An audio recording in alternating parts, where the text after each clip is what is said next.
Buon pomeriggio, sono Massimo Sarti, sono il direttore dell'Istituto Italiano di Cultura La Valletta. Benvenuti al Malta Book Festival edizione del 2020, allo stand dell'Istituto Italiano di Cultura, anche se è uno stand solo virtuale. Abbiamo messo su un programma di presentazioni di libri, di incontri con autori e con editori molto ricco e stasera, oggi pomeriggio, in realtà abbiamo Federica Brunini che presenta il suo ultimo romanzo, La circonferenza dell'alba. Quindi ringrazio subito Federica di aver accettato il nostro invito. Allora, Federica Brunini è scrittrice, giornalista, fotografa e grande viaggiatrice. Ha scritto per il Corriere della Sera, per Glamour, L'Espresso, Vanity Fair, Grazia e molte altre testate internazionali. Tra le sue pubblicazioni ricordo il manuale della viaggiatrice del 2018, Sarò regina, la vita di Kate Middleton come me l'ha raccontata lei, del 2011, che divenne in pochi giorni il libro più letto in Italia sul matrimonio dell'anno con William d'Inghilterra. Per Feltrinelli, per cui è uscito La circonferenza dell'alba, ha pubblicato 4 tazze di tempesta nel 2016 e 2 sirene in un bicchiere nel 2018, che peraltro è ambientato all'isola di Gozo. La circonferenza dell'alba. Protagonista di questo romanzo di Federica Brunini è Giorgia, che è una fundraiser che lavora per una ONG in Asia e che dopo molti anni di assenza, molti anni di lontananza, ritorna nella casa nella villa sul lago di Como, dove ha vissuto per oltre 20 anni.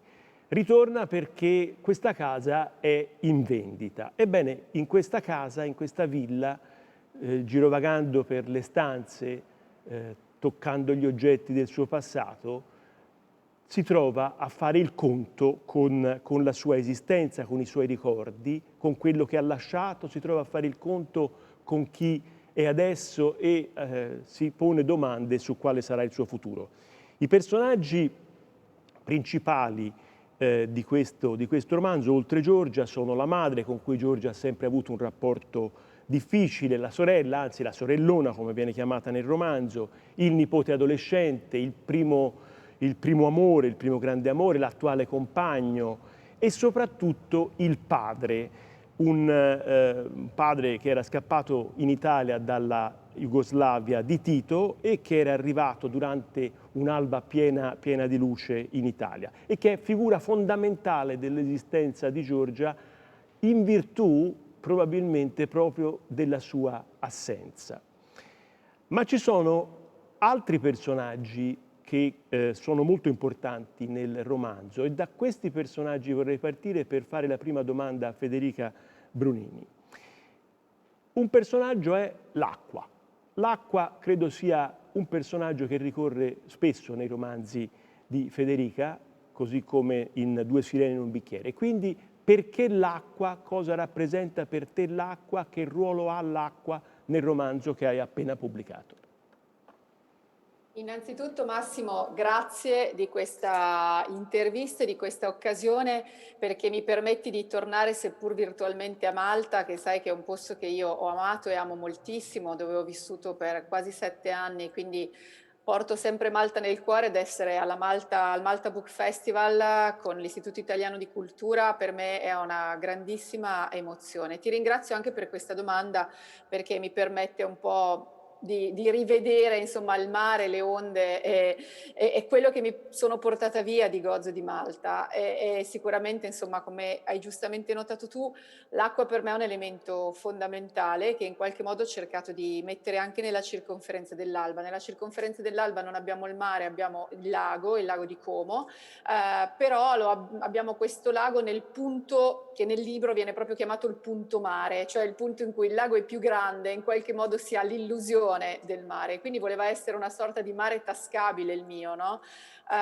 Io sono rientrata in Italia proprio l'anno scorso, quindi la sensazione del ritorno a casa dopo aver vissuto a Malta, dopo aver vissuto in questa natura così estrema e così sempre costantemente affacciata sul mare, in qualche modo me la sono portata via e ho cercato di riprodurre anche in Lombardia un po' la sensazione del mare, la sensazione delle onde, la sensazione acquatica. È vero che l'acqua è quell'elemento che, se ci pensiamo, non riesci mai a contenere, no? Non riesci mai a fermare, non riesci a delimitare in qualche modo. Quindi è un po' come la vita, perché la vita alla fine non la puoi costringere dentro delle gabbie, dentro dei contenitori obbligati, in qualche modo fuoriesce sempre, preme sempre, un po' come le emozioni.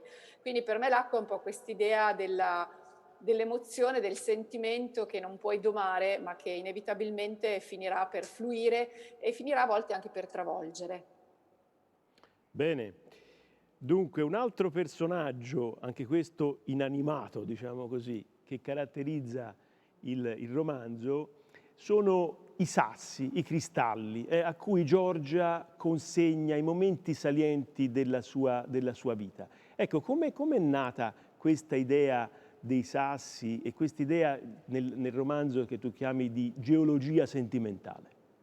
Beh, è nata perché, come dicevi giustamente tu, avendo io viaggiato molto, da ogni posto mi sono portata via un po' un sasso, un sassolino, perché alla fine è il souvenir più economico ma anche più ecocompatibile. Adesso non parlo di spogliare un territorio delle sue risorse, però giusto quel sassolino che magari diventa fondamentale nel ricordo. E quindi nella mia vita ho veramente creato un sacco di barattoli pieni di sassi dei luoghi dove sono stata. Su ogni sasso c'è magari una data, un simbolo, un posto, e mi sono resa conto negli anni che lì c'era un po' la strada di Pollicino, no? Quella delle favole, in cui volendo potrei rimettere in fila tutti questi sassolini e ripercorrere a ritroso tutte le mie tappe. E da lì è nata un po' l'idea della geologia sentimentale, che poi vuol dire un po' che cosa ci portiamo via da tutte le esperienze, quali sono i sentieri che abbiamo camminato e come tornare a casa, perché poi Pollicino usava quei sassolini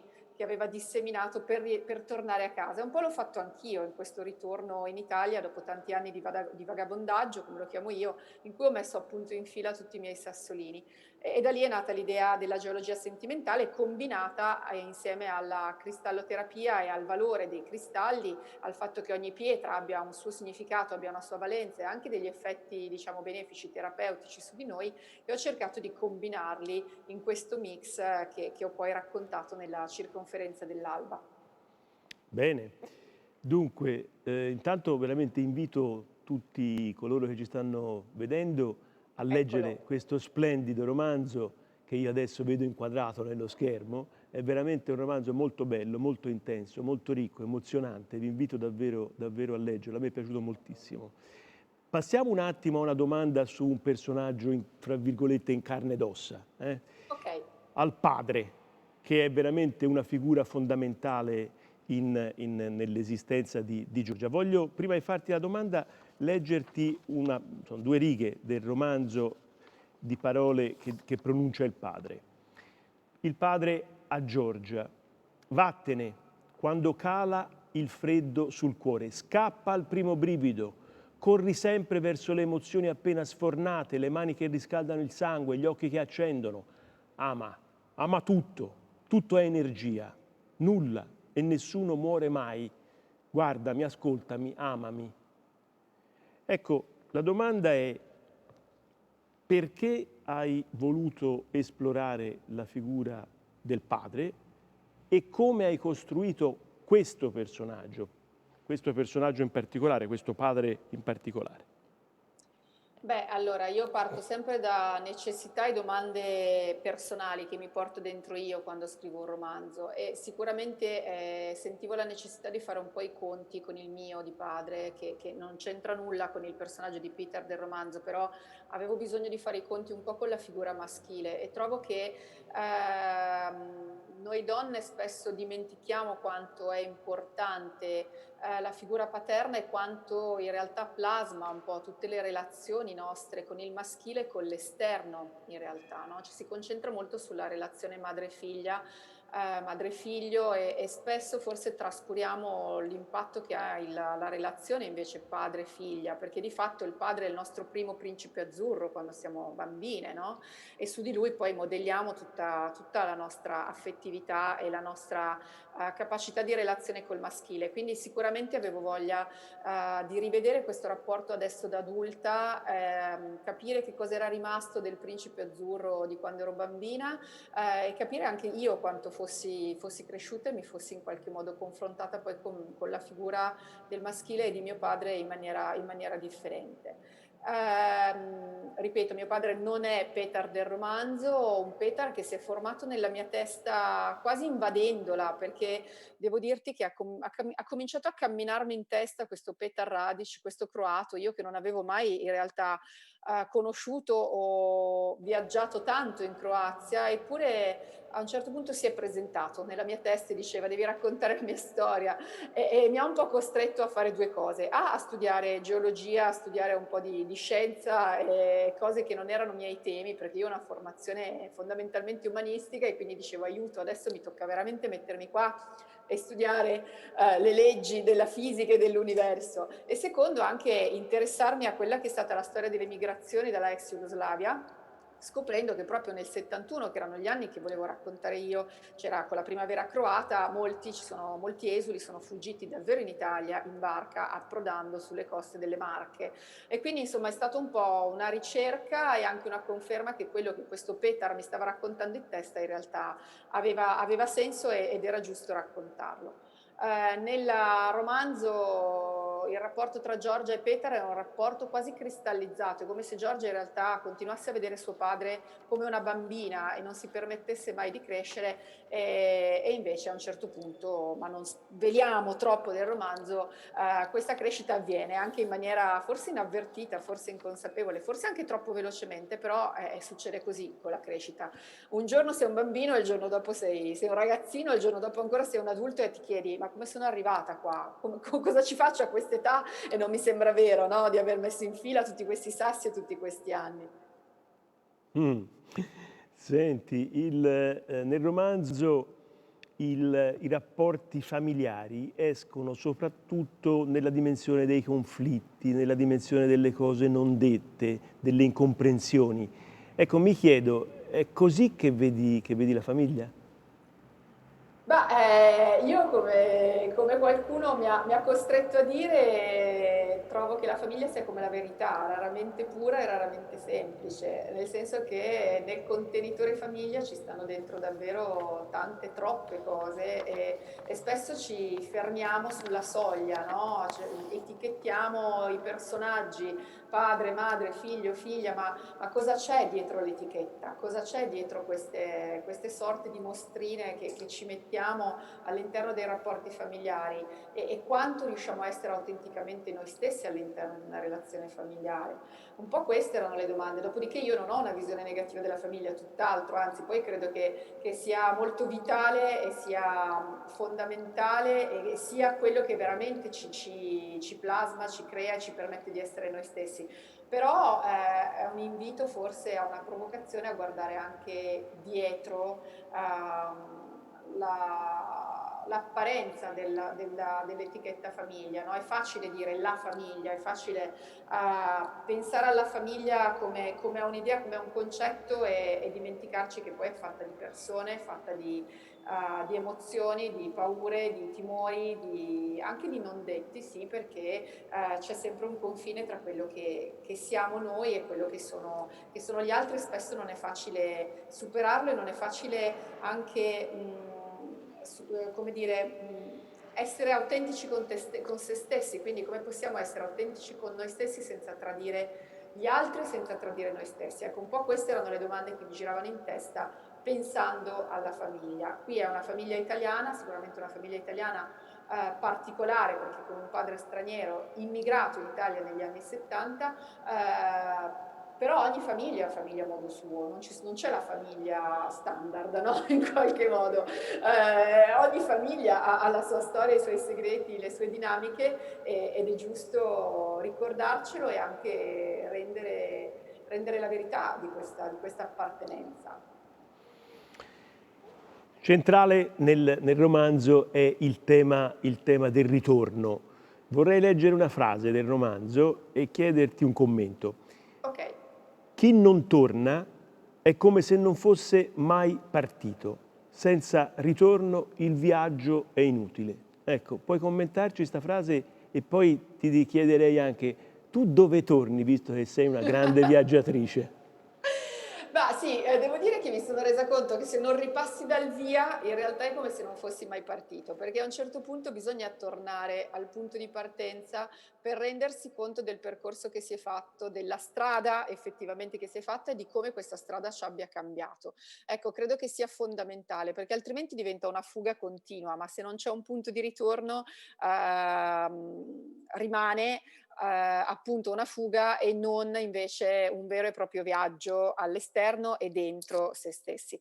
Per quanto mi riguarda, guarda, il lockdown in realtà mi ha costretto e mi ha fermato a Milano e devo dire che probabilmente mi ha fermato e mi ha costretto a rendermi conto che in questo momento Milano è la casa, è la casa. Di fatto io sono italiana, sono lombarda, a Milano ci vivo ormai da quasi 20 anni, ci sono cresciuta professionalmente, emotivamente, affettivamente e quindi sì, è diventata la mia casa. Dopodiché è vero che io ho molte case sparse per il mondo, sono fortunata, fortunatamente, e ho questa caratteristica, e l'ho sempre avuta, di sentirmi a casa ovunque. Cioè, io in ogni posto dove vado, ogni viaggio, arrivo e dico: ok, allora questo potrebbe essere il mio bar, questo potrebbe essere il mio appartamento, lì c'è la scuola di yoga, lì c'è il mio negozio di libri, basta, ok, poi una volta che ho queste tappe io posso trasferirmi quasi ovunque. E quindi è una cosa che questa ho sempre avuto fin da ragazzina e mi ha sicuramente facilitato nella carriera di giornalista di viaggio. Um, Però obiettivamente dentro di me poi casa è quella dove secondo me hai costruito i tuoi affetti, quella dove sei stata autenticamente te stessa e quella dove anche c'è qualcuno che ti ricorda chi sei stata, perché credo che sia fondamentale anche rivedersi negli occhi di chi ti ha visto crescere e negli occhi di chi ti ha accompagnato e è in grado sia di tessere le tue lodi, ma anche di criticarti. È anche quello capace di dirti le cose che non vorresti sentirti dire, insomma. E quindi sì, casa in questo momento per me è l'Italia, è Milano e le persone che mi sono intorno, che sono quelle capaci anche ogni tanto di darmi qualche schiaffo morale, affettivo e poi però anche di abbracciarmi e di farmi sentire importante. Senti, sempre sulla casa, come sta la tua casa a Gozo? È legata a questa Quanto mi domanda. manca Massimo, voi non avete idea quanto mi manchino Gozo e Malte, quanto ho pensato a Gozo e Malte in questo periodo. Ci sono dei momenti veramente che le immagini sono talmente forti che mi sembra di essere lì e quasi veramente piango dalla nostalgia. Confesso che in questo momento la nostalgia dei viaggi è fortissima. Guardavo l'altro giorno una mostra, c'era questa foto di New York della Fifth Avenue degli anni 50 e 60 e veramente mi è venuto da piangere non tanto perché pensi ai tuoi viaggi che hai fatto lì, ma perché non riesci in questo momento non riusciamo a renderci conto di come sarà quando torneremo per esempio a New York o a Malta e come la troveremo questa New York e questa Malta, perché un po' il mondo ci è cambiato sotto i piedi e quindi c'è una grandissima nostalgia del viaggio. Di Gozo io mi porto dei ricordi bellissimi, delle immagini bellissime, ma sono anche sicura di tornarci molto presto e a breve, anzi vorrei proprio sbarcare lì nell'arcipelago e ritrovare tutte quelle emozioni che mi hanno consentito di vivere quegli anni a Malta, di scrivere un romanzo importante come Due sirene in un bicchiere che ha venduto più di 50.000 copie in Italia ed è diventato un bestseller e poi è stato tradotto anche all'estero, dalla Spagna alla Cina, alla Lituania, all'Olanda, quindi insomma ha avuto una vita lunghissima e sono felice e orgogliosa di aver contribuito a far conoscere Gozo e Malta nel mondo attraverso le parole del mio romanzo, attraverso quel magico bed and breakfast delle sirene stanche che da qualche parte sull'isola di Gozo continua a esistere e vi invito a cercare e ad andare a visitare. Eh beh, certo, credo che la tua presenza al Malta Book Festival sia ancora più giustificata proprio dal fatto che il tuo romanzo precedente era ambientato a Gozo. E peraltro, come tu hai ricordato, è stato un romanzo di grande successo. Ecco, una curiosità, come si esce da un romanzo di grande successo in quello successivo? È più complicato? Beh, allora la pressione, obiettivamente è stata di più. Mentre scrivevo la circonferenza dell'alba avevo questa paura di deludere le mie lettrici e i miei lettori e quindi questo un po' è stato un ostacolo da superare, no, il timore di non essere apprezzati, di non essere capiti, di non essere amati, anche perché la circonferenza dell'alba è un libro molto diverso da Due sirene in un bicchiere. In realtà poi è stato molto ben accolto, i lettori e le lettrici lo hanno amato molto, lo stanno amando molto, anzi probabilmente hanno anche capito un po' la mia crescita e la mia necessità del ritorno e di rapportarmi con questo ritorno a casa. E poi guarda, coincidenza ha voluto che sia un romanzo ambientato in Italia, in una casa sul lago di Como, in cui tanto la casa è importante ed è fondamentale sia come rifugio sia anche come gabbia, ed è un po' quello che in qualche modo noi, soprattutto in Italia, abbiamo sperimentato quest'anno, no? Questa doppia valenza della casa come posto dove rifugiarci in un momento di emergenza, posto anche dove prendere le misure con noi stessi, viaggiare dentro di noi e anche a volte sentendola un po' come una gabbia, un po' come un confine troppo stretto. Ehm, è uscito La circonferenza dell'alba in un momento sicuramente non facile, perché è uscito a giugno, subito per noi, parlo dell'Italia, dopo il primo lockdown. Un momento sicuramente dopo una pandemia impensabile e un momento dal punto di vista editoriale, diciamo completamente inedito, completamente inaspettato e non facile da gestire. Sono contenta di averlo lanciato e averlo fatto uscire nonostante tutto, perché è un libro secondo me pieno di speranza, di resilienza, di luce, di albe appunto,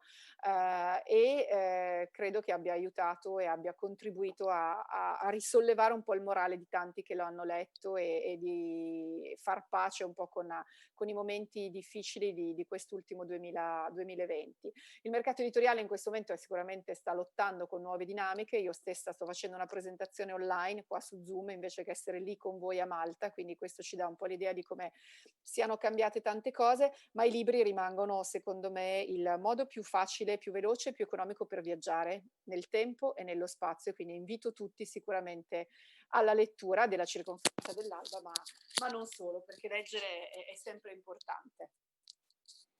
Certo, sì, sì, la lettura credo sia veramente importante, ci offre la possibilità di viaggiare anche in questa fase in cui viaggiare si viaggia piuttosto meno. Il tempo a nostra disposizione è quasi concluso, Peccato, peccato Massimo. però senti, un'ultimissima domanda Vai, proiettata sul futuro, via la faccia, perché mi sembra certo. giusto, vogliamo vivere insomma anche proiettati verso il domani. Allora, ultimamente esce un tuo romanzo ogni 2 anni.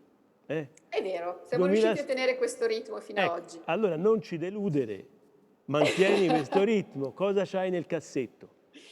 Ho nel cassetto una bella storia che proprio in queste ultime settimane ha iniziato un po' a friggere e a vivere nei gangli dei miei neuroni.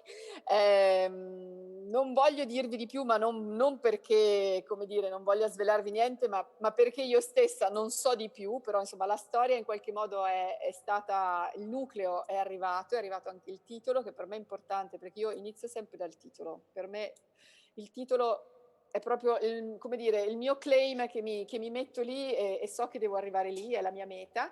Credo che sarà ancora un romanzo ambientato in Italia, anche perché mi è difficile in questo momento immaginare di tornare a viaggiare, di spostarci con la stessa facilità, ma non sarà un libro ovviamente sul lockdown che racconterà questa esperienza, anzi ci proietteremo in un futuro che sarà allora presente sicuramente più sereno, un romanzo ancora dove ci sono personaggi donne, perché mi piace ampliare il catalogo delle personagge, come ha scritto Panorama riferendosi a me e ai miei romanzi, ma non soltanto, ovviamente, un romanzo ancora una volta corale, transgenerazionale, come è stata la circonferenza dell'alba e come è la circonferenza dell'alba, un romanzo ancora di sentimenti, di emozioni e di grande anche, credo, capacità di accettarci per quello che siamo, perché soltanto se ci accettiamo possiamo capire la nostra forza e trasformare la nostra vulnerabilità in un superpower. Io dico sempre che la nostra vulnerabilità è il nostro superpower, e se imparassimo ad accettarci anche quando siamo deboli, anzi a valorizzare e a celebrare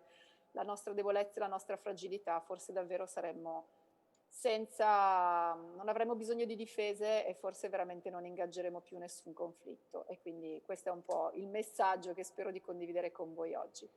Mi sembra un messaggio bello per concludere questo nostro incontro. Ringrazio Federica Brunini per aver presentato insieme a noi la Circonferenza dell'Alba, il suo ultimo romanzo, Eccolo appena qua. uscito per Feltrinelli, un romanzo veramente da leggere. Grazie, buonasera.